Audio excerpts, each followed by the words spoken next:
Halo semuanya, kali ini kita mau ngebahas sesuatu yang penting banget, yaitu peta jalan keuangan buat kalian yang ada di usia 20-an. Anggap aja ini panduan simpel, khusus buat yang baru lulus, dan mungkin lagi mikir, aduh, abis ini ngapain ya? Yuk kita mulai. Baru lulus dan ngerasa kayak lost gitu? Bingung harus mulai dari mana? Tenang-tenang, itu wajar banget kok. Rasanya kayak semua pintu kebuka, tapi kita nggak tahu mau masuk yang mana kan? Nah, jangan khawatir. Kita bakal urai satu persatu langkah-langkah yang jelas biar kamu nggak bingung lagi. Oke, jadi kita mulai dari mana? Tentu aja dari garis start. Bagian ini krusial banget, karena ini soal gimana caranya kamu bisa berdiri di atas kaki sendiri. Ini fondasi dari semua yang bakal kita bangun nanti. Jadi, apa sih prioritas nomor satu? Sederhana banget. Cari kerjaan. Ini bukan cuma soal dapat duit ya, tapi ini tuh langkah pertama supaya kamu bisa mandiri dan jadi pondasi buat semua rencana keuangan kamu ke depannya. Terus, apa sih sebenarnya yang dimaksud dengan kemerdekaan finansial itu?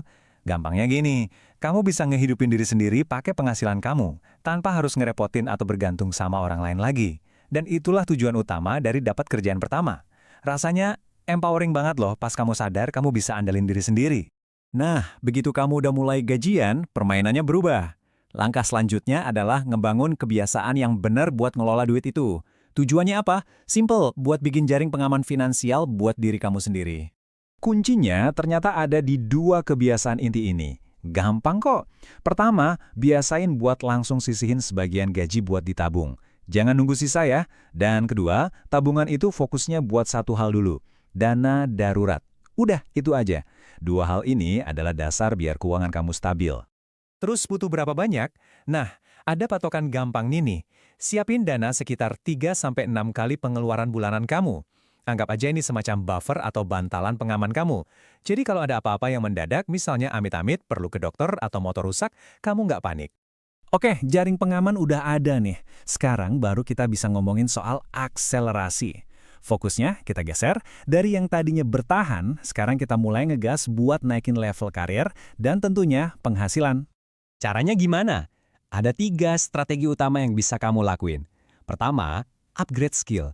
Belajar hal baru biar kamu makin mahal. Kedua, cari side hustle atau kerjaan sampingan. Dan ketiga, di kerjaan utama kamu, tunjukin performa terbaik biar dapat promosi. Dan yang paling asik, kamu nggak harus milih salah satu. Tiga-tiganya ini bisa jalan barengan loh. Sekarang kita masuk ke fase terakhir. Dan ini bisa dibilang adalah bagian yang paling game-changing. Kita ngomongin soal main jangka panjang. Di sini, fokusnya bukan lagi cuma soal naikin gaji, tapi soal ngebangun aset. Dan ini butuh mindset shift yang lumayan besar. Inti dari mindset shift itu ada di kalimat ini. Tujuannya adalah memperbanyak aset, bukan cuma likuiditas. Maksudnya apa? Artinya, kita harus mulai berpikir gimana caranya biar uang kita yang kerja buat kita, bukan cuma kita yang kerja buat uang. Terus, bedanya apa sih aset sama likuiditas? Gini deh, likuiditas itu kayak uang tunai atau duit di tabungan kamu. Gampang diambil, penting buat kebutuhan sehari-hari. Nah, kalau aset, itu adalah sesuatu yang justru ngasilin duit buat kamu. Contohnya kayak investasi atau properti. Jadi, likuiditas itu buat keamanan, tapi aset itulah yang ngebangun kekayaan kamu buat jangka panjang. Makanya, fokusnya harus mulai digeser ke sana. Lalu gimana dong cara paling efektif buat ngebangun aset?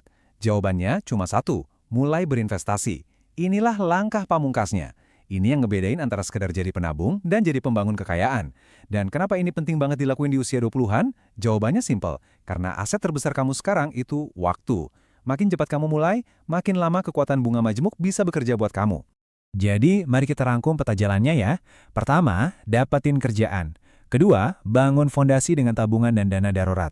Ketiga, percepat pertumbuhan dengan naikin penghasilan. Dan yang terakhir, bangun masa depan kamu dengan mulai berinvestasi di aset. Simpel kan? Tapi kalau dilakuin, ini bakal efektif banget.